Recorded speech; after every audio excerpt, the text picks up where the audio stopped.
আসসালামু আলাইকুম। আমি আপনাদের জন্য আজকে নিয়ে এসেছি চিকেন রোল রেসিপি। এটা আপনারা আমার ভিডিওটা ফলো করলে সবাই বাসায় বানিয়ে নিতে পারবেন। তাহলে আপনাদের আর দোকান থেকে কিনে খেতে হবে না।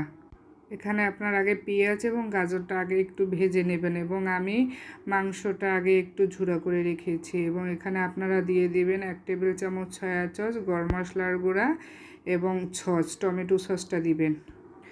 তারপরে এখানে আমি দিয়ে দেব 2 টেবিল চামচ কর্নফ্লাওয়ারটা দিলে হবে কি যে একটু গ্রেভিটা আসবে এবং আঠালো আঠালো হবে।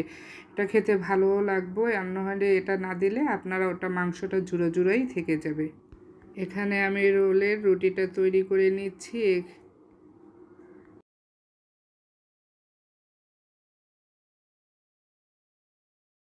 রোল বানানোর জন্য আমরা রুটির সাথে মাংসটা দিয়ে দিলাম এবং রুটিটাকে লক করার জন্য আপনারা একটু আলাদা ময়দা গুলে নেবেন যেন ছিল করা হয়। এবং এখানে আমি নিয়েছি ময়দা গুলে, ময়দা দিয়ে আমি রোলটাকে কোট করে নেব। ময়দা দিয়ে কোট করলে হবে কি ক্রিপসি হবে এবং খেতে মচমচ হবে, ভালো লাগবে।